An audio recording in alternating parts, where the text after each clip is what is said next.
Welcome to the Book Talk Podcast. Hello, everyone, and welcome back to Book Talk Podcast, where we explore the world's most influential books, one conversation at a time.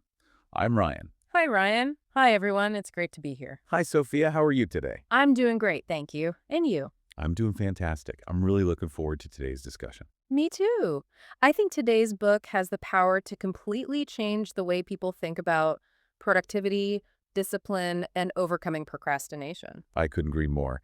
It's one of those books everyone should read if they want to stop delaying their goals and finally take action. Before we get started, don't forget to subscribe to Book Talk Podcast. And if you enjoy today's episode, please give it a like and share it with your friends and family. Your support helps us bring you more great book discussions every week. It really means a lot to us. Thank you for being here. All right, Sophia, are you ready? I'm ready. So, what book are we discussing today? Today, we're discussing Do It Today by Darius Foroux. Excellent choice. Let's dive in and discover why this book has helped thousands of people stop procrastinating, become more productive, and build a life of consistent action. Yeah, and, I think to really get into this, we have to look at how we normally view goals. Right, because usually when we talk about achieving these big things, there's this underlying assumption that you have to be in constant motion, Oh, absolutely. like a shark. Yeah.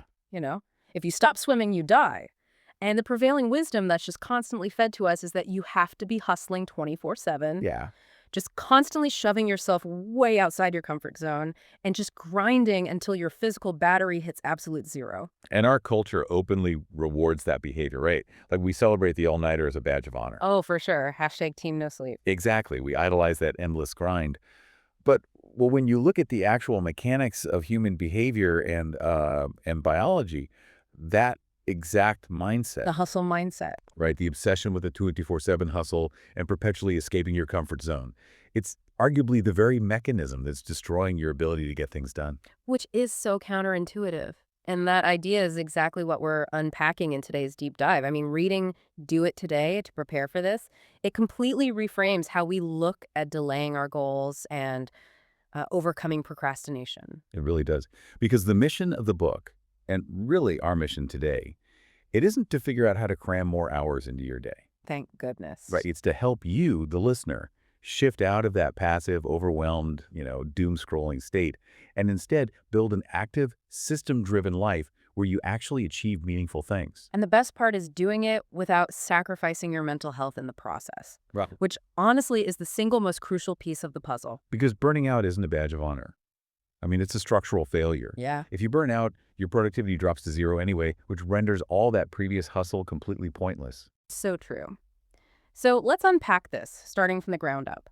If the hustle culture formula is fundamentally flawed, why are we all still procrastinating on the things that actually matter? Well, to fix our output, we first have to understand why the machinery breaks down in the first place. Right. And that breakdown starts with a really fundamental misunderstanding of what procrastination actually is. Yeah. We often treat it as like a time management problem or a technology problem. Like we just need a better calendar app. Exactly. But fundamentally, it is an inner battle. I mean, the human brain evolved to conserve energy for survival, so it naturally seeks the path of least resistance. We're basically biologically wired to avoid the hard stuff just to save calories. We are, but the cost of that avoidance in the modern world is incredibly high. There's this landmark study by Diane Tice and Roy Baumeister that looked at the long-term emotional and physical costs of procrastination. Okay. What did they find? They found it's not just some innocent, quirky habit, Hmm? Chronic procrastination actually leads to depression, anxiety, severe stress, and systemic low self-esteem. Wow. Yeah, researchers actually compare the mechanism of procrastination to alcohol or drug abuse. Whoa. Wait, alcohol or drug abuse? That feels like a massive leap for just putting off like a spreadsheet. I know, it sounds extreme until you look at the neurological mechanism, Mm-hmm. because both are profound failures of self-regulation. Okay, how so? In both scenarios, you are prioritizing a tiny, fleeting hit of short-term relief, like the dopamine release of avoiding the spreadsheet. Right, that I'll do it tomorrow feeling. Exactly. You prioritize that over massive, compounding long-term consequences. You are essentially medicating your anxiety with avoidance. So it's literally an addiction to short-term comfort. Precisely. But wait, let me push back on something you said a second ago about technology. You said procrastination isn't a technology problem. But aren't these apps and devices literally designed by thousands of engineers to hijack our lizard brains? Well, yeah, Like, how is this just an inner battle if we're fighting a billion-dollar algorithm? that's a fair point. Mm. Technology absolutely exacerbates the vulnerability, but the internal state is still the root cause. If your mental defenses are fortified, the algorithm has nothing to latch on to. Ah, I see. But when you are already feeling anxious about a task and you're seeking an escape, well, then the smartphone becomes the ultimate frictionless trapdoor. Yeah, it's just right there in your pocket. And to your point about the power of that trapdoor, there was this experiment by the universities of Würzburg and Nottingham-Trent. They found that test results were 26% higher when smartphones were completely removed from the room. Removed completely, not just turned face down on the desk, but physically out of the room. Physically gone. Yeah. Because even having the device in your peripheral vision drains your cognitive capacity. Just knowing it's there. Exactly. Your brain is actively burning energy just to ignore it. And the same study found a truly alarming metric regarding that attachment. 37.4% of people rate their smartphones as equally or more important than their close friends. Equal to their close friends. That is deeply depressing. It really is. It highlights how deeply embedded these devices are in our reward pathways. But the good news is, we aren't defenseless. Okay, good, because I was losing hope. There's a biological countermeasure we can use, and it's rooted in our own neurochemistry. Specifically, it's a serotonin hack discovered by the neuroscientist Alex Korb. Okay, let's hear the hack. He found that you can actively boost serotonin in your anterior cingulate cortex simply by remembering past positive events. Let's break that down. What exactly is the anterior cingulate cortex doing in this scenario? I mean, what is its job? Right, so think of the anterior cingulate cortex as the brain's switchboard for attention and error detection. It's a region that helps you focus on a long-term goal while filtering out immediate distractions. Okay, got it. And serotonin acts like a stabilizing lubricant for that switchboard. So when serotonin is low, which is often when we're stressed or tired, that switchboard gets erratic. And that's when you cave. Exactly. You lose focus on the long term and cave to short-term pleasures like picking up the phone. Okay. But by intentionally pausing to recall a specific positive memory or, a past success, you trigger a natural release of serotonin. Oh, wow. Yeah, and that release physically stabilizes the anterior cingulate cortex, restoring your ability to regulate delayed gratification. I love that. It's like a mental reset button you can press before you slide down what I call the slope of procrastination. The slope is procrastination. That's a great way to put it. Because once you give in, it's nearly impossible to stop. It's like you're standing at the top of a slippery hill and checking just one notification is like pulling the lever on a slot machine. Yep. You tell yourself just one quick look, but the lever is pulled, the slope is totally frictionless, and instantly you are sliding down into an hour of wasted time. And the original task is completely derailed. Which illustrates perfectly why relying on sheer willpower to resist that slope is a losing game. I mean, willpower is tied to your glucose levels. It depletes as the day goes on. So fighting it at 4 p.m. is way harder than at 9 a.m. Exactly. Fighting billion-dollar algorithms with pure mental strength is biologically unsustainable. We need a replacement for willpower. And that replacement is a concrete system. Relying on willpower is like trying to hold your breath underwater. Oh, that's a good analogy. Right. Like you can do it for a while, maybe you're even really good at it, but eventually biology takes over and you are going to gasp for air. Yeah. And in this context, gasping for air looks like binge watching 5 hours of Netflix when you promised yourself you'd write a report. Exactly. A system, on the other hand, is like scuba gear. You don't have to think about breathing. The apparatus just does the work for you. That analogy captures the mechanics perfectly. Willpower is highly overrated. What we actually need are rules. Rules. Yeah, Josh Weltman, he's an advertising creative director.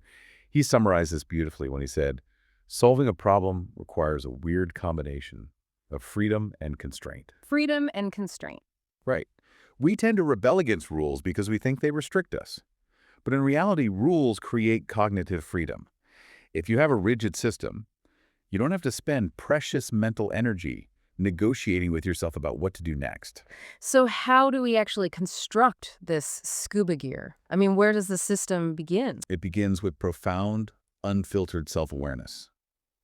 You cannot fix a system if you don't know where the leaks are. Peter Drucker, the legendary management consultant, recommended keeping a strict activity log, Like cracking every single minute. tracking every hour for at least 2 weeks. You write down exactly what you did during every 1 hour block of your day. That sounds intense. It is, but the goal is to ruthlessly identify your time wasters. The activities that offer zero return on your time investment, and then eliminate them. I can already hear listeners saying, I know what I do with my time. I don't need to write it down like a middle schooler. Oh, everyone says that. But let me ask you, the listener, a direct question.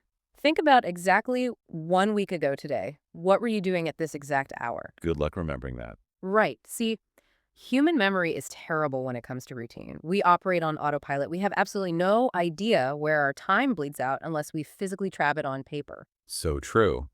And once you shine a light on those daytime leaks, it naturally forces you to confront how your evenings are structured. The cornerstone of the Do It Today system is the 30-minute evening ritual. Okay, tell me about this ritual. It addresses the cognitive load we carry to bed. It breaks down into very specific blocks. First, 10 minutes closing the day, briefly journaling what you accomplished and what you learned. This externalizes your thoughts so your brain doesn't have to hold on to them. Nice. Just dump it all on the page. Exactly. Next, 10 minutes reviewing tomorrow's calendar. What are the deadlines? The meetings. So getting the problems scheduled for tomorrow so they aren't swirling in your mind at 2 a.m. Correct. You are literally giving your brain permission to shut down. Then comes 5 minutes preparing your outfit for the next day. Okay, let's pause there for a second. 5 minutes to pick out clothes. Isn't micromanaging your wardrobe a bit extreme for a productivity system? I know it sounds trivial on the surface, but it's about protecting yourself from decision fatigue. Oh, interesting. Because every choice you make, from complex financial models down to choosing a blue or white shirt, draws from the exact same finite pool of cognitive energy in your prefrontal cortex. Wow, really? The same pool? The exact same pool. Hmm. So why burn the very first drops of your daily decision-making juice on an outfit? Automating that choice preserves your glucose for the heavy lifting later in the day. Save the cognitive juice for the big stuff. That makes a lot of sense, actually. And then the final 5 minutes of the ritual is visualizing the next day. This isn't mystical, it's neurological priming. Like athletes do. Exactly like athletes. Right. By visualizing the specific sequence of your morning, you set an intention that helps override sleep inertia. It drastically reduces the biological impulse to hit the snooze button because your brain wakes up already knowing the mission. That is a really solid protective system, but I feel like there is a trap hidden inside the idea of systems and rule building. What kind of trap? Well, a lot of us fall into perfectionism, right? Like trying to tweak the system until it's absolutely flawless before we ever actually do any real work. Oh yeah. Perfectionism is perhaps the most insidious trap because it masquerades as high standards. But psychologically, perfectionism is often just a defense mechanism against vulnerability. It totally is. You fear the judgment that comes with a finished product. So you either never start because you fear the result won't be flawless, or you set such impossibly high standards that you perpetually delay finishing. It's basically just procrastination hiding behind a really nice resume. It's the fear of finality. That's a brilliant way to phrase it. And bridging the gap between paralyzing perfectionism and apathetic slacking requires developing a trait psychologists call learned resourcefulness. Learned resourcefulness. How does that actually look in practice? Give me an example of someone using it. Sure. Imagine you receive a highly critical email from your boss about a project. The perfectionist panics, internalizes the failure, and avoids opening the project file for 3 days out of shame. We've all been there. Right. And the slacker says, who cares? It's just a job, and completely ignores the feedback. But learned resourcefulness is the ability to regulate that initial emotional spike. Okay. You feel the panic, take a breath to soothe the nervous system, and actively break the problem down. You say, this feels awful, but I can extract the useful feedback here and revise just the first section today. It's the active deployment of problem-solving skills to delay the urge to quit. I see. So we build this rigid system, we log our time to stop the leaks, we set our rules, and we practice resourcefulness. But all of this raises a massive red flag for me. Oh, what is it? Well, if we have all these strict systems governing our hours, don't we risk just becoming miserable, optimized workaholics? Honestly, only if the system is poorly designed. A true productivity system doesn't just manage your output. It actively demands and schedules your rest and comfort. Let's unpack this demanding comfort idea because it is the exact opposite of what the hustle gurus shout at us online. It is. The primary rule of a sustainable system is leave on time. Working excessively long hours is wildly counterproductive. Really? Yes. Research consistently shows that prolonged work without recovery leads to diminished cognitive returns, systemic stress, and eventual burnout. The perception is reality office culture, Ugh, the worst. right, where the person who stays at their desk until 9 p.m. is deemed the most dedicated worker. That is vanity metrics at its most toxic. It's optimizing for optics instead of output. Exactly. True productivity requires disconnection. Take vacations, for instance. Time off actually forces effectiveness through constraints. How so? When you know you are leaving for a week, you have fewer days to work. That hard deadline creates a strong psychological necessity to triage your tasks and execute them efficiently before you leave. Oh, the pre-vacation hustle is a real phenomenon. You somehow manage to do 2 weeks of complex work in about 3 days because the deadline is absolute. You really do. And while you are on that vacation, your brain is doing vital, invisible work. Physicist Leonard Mlodinow, in his research on elastic thinking, he highlights the importance of the brain's default mode network, or DMN. The DMN. Yeah. When you are intensely focused on a spreadsheet, the DMN is suppressed. But when you step back and do nothing like taking a walk or staring out a window, the DMN activates. So what does it do when it's active? It acts like a background defragmentation process on a computer. It turns inward to process recent experiences, consolidate memories, and forge nonlinear creative connections between isolated ideas. So sitting on the beach staring at the waves isn't slacking off. It's literally cognitive processing. Biologically speaking, yes. The insights you need for your work are often generated during those idle periods, which brings us back to the myth of the comfort zone. Right, the hustle culture thing. We are constantly sold the cliche that magic only happens outside your comfort zone. But if you constantly push your nervous system into states of high anxiety and instability, you will inevitably collapse. You need a rock-solid foundation first. But let me challenge that for a second. If we stay comfortable, how do we ever grow? Isn't staying in your comfort zone just stagnation? And isn't stagnation a death sentence for a long-term career? That's a really common concern. But there is a profound mechanical difference between building a foundation and staying stagnant. Okay, explain that. You shouldn't remain in your comfort zone forever, but you must use it as a launch pad. Before you take a massive leap into the unknown, you need the comfort of a solid base. Like what? Like enough money saved to weather a failure, a strong underlying skill set, supportive family and friends, and good physical health. From that place of deep comfort and security, taking a risk isn't the life or death gamble that spikes your cortisol. It becomes a calculated, manageable experiment. Oh, that clarifies it perfectly. It's like trying to launch a rocket from a swamp versus a reinforced concrete pad. Yes, exactly. If you launch from a swamp of anxiety and instability, the thrust of the risk just sinks you. You need the concrete pad of comfort to handle the intense pressure of growth. That is exactly the dynamic.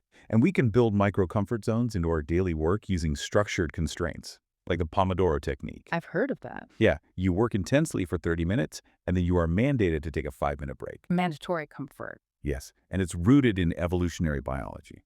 Researcher Alejandro Lleras has shown that the human brain simply cannot focus on a single task for long, continuous periods due to a phenomenon called sensory habituation. Like how you stop noticing the hum of an air conditioner after a few minutes in a room. Precisely. Our brains evolved to tune out constant stimuli and stay alert to changes in our environment to survive predators. When you stare at a single task for too long, your brain habituates to it and your attention naturally drifts. It just zones out. Right. To maintain high-level focus, we actually need to briefly deactivate our attention, like look away, stretch, let the DMN turn on, and then reactivate it. Those 5-minute breaks aren't a luxury.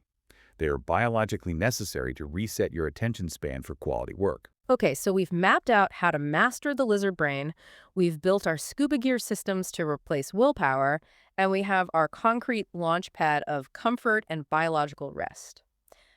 How do we synthesize all of that to actually achieve those massive lifelong goals? Well, by fundamentally changing our relationship with time and understanding the difference between sequential and simultaneous actions. Sequential and simultaneous. Gary Keller and Jay Papasan point out a harsh truth in their research. They say, success is sequential, not simultaneous. Meaning the whole multitasking your life concept is a lie. Why do we fail so badly when we try to do it all at once? Because of the cognitive penalty of context switching. People try to learn 3 new complex skills, earn $1 million, build a startup, and train for a marathon all in the exact same 6-month window. Sounds exhausting. It is. It completely scatters your focus. Every time you switch goals, your brain burns energy recalibrating to the new rules of that specific task. To build something monumental, you have to focus on one primary objective, master it, and then let that success serve as the foundation for the next one. Things add up over time. It's the power of compounding. We usually hear about compounding strictly in finance, but the mechanics apply directly to effort and skill acquisition too. The mathematical principle is identical. Mm. The financial example just illustrates it most vividly. Like, look at Warren Buffett's trajectory. Oh, yeah. From age 44 to 56, his wealth increased by an astonishing 7,268%. But you know what the truly staggering metric is? What? 99% of his immense net worth was acquired after the age of 50. 99% after 50. That just breaks my brain to think about. It breaks the brain because compounding growth arcs upward exponentially, not linearly. Growth builds on previous growth. It feels agonizingly slow at first, which is why people quit and try a new simultaneous goal. They just get impatient. Exactly. But if you maintain sequential focus and aim to improve a skill by just 0.1% every single day, the long-term results become astronomical. The prerequisite, however, is immense patience. And patience feels impossible when we are constantly battered by the YOLO culture. You only live once, life is short, hurry up and get yours right now before it's too late. That narrative is incredibly destructive for building anything meaningful. If you truly internalize the belief that life is short and slipping away, you operate from a place of panic. Yeah, totally. You chase short-term, fleeting pleasures, Mm. you rush your work. But imagine flipping that psychological script. What if you act as if you will live forever? What if you live like you're immortal? Live like you're immortal. That is a massive paradigm shift. How does that change daily behavior? It immediately removes the frantic panic from your decision-making. If you genuinely think you have infinite time, you build for the long term. It totally reframes it. You invest your money instead of blowing it.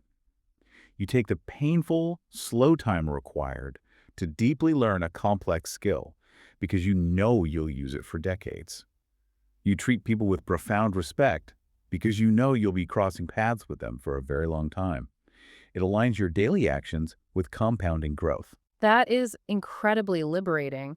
But I can imagine a listener sitting there thinking, okay, I'm ready to be patient. I'm ready to be sequential. I'll live like I'm immortal. But I don't actually know what my final destination is. I don't know what I want to do with my life. And that is a very common and perfectly acceptable position to be in.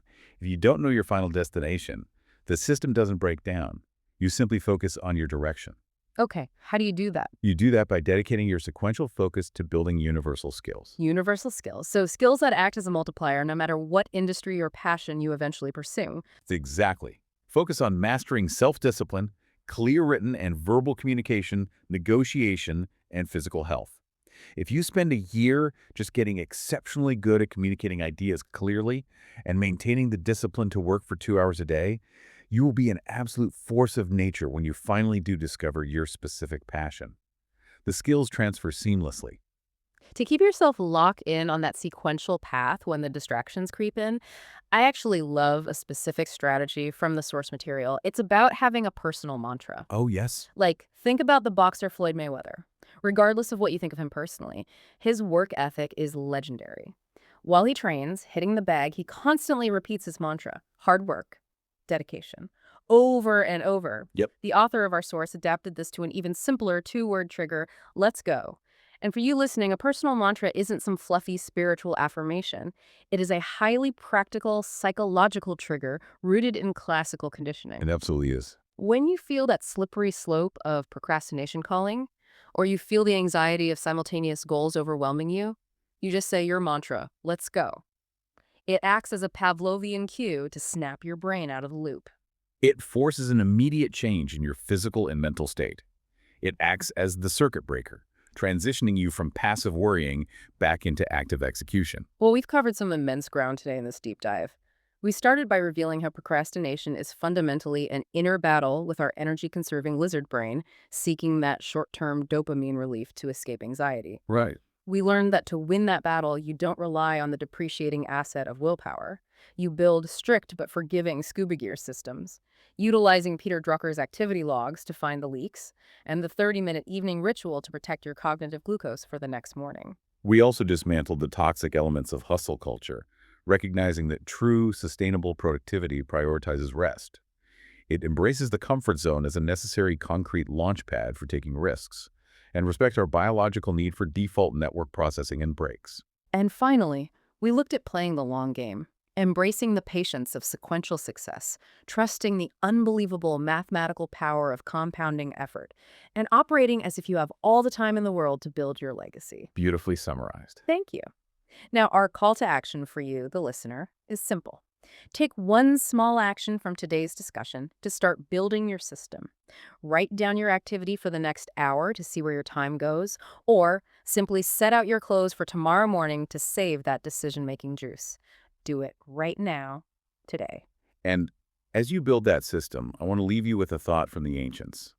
The philosopher Seneca wrote extensively about how we carelessly squander our time, warning us to beware of the barrenness of a busy life. The barrenness of a busy life. Think about your daily attention as your most valuable financial currency. Right now, how dangerously close to bankruptcy are you driving yourself by paying out that currency to every random notification, every distraction, and every impulse? What would happen starting today if you started hoarding that attention just for yourself? What a powerful question to end on. Well, that wraps up today's deep dive. If you found value in this discussion, please give the episode a like and make sure to subscribe to Book Talk Podcast so you don't miss our future deep dives. And we'd love to hear from you. Share this with a friend and leave a comment below about your biggest takeaway from today. Plus, suggest which book we should feature next. Thank you so much for joining us, and we'll see you in the next one.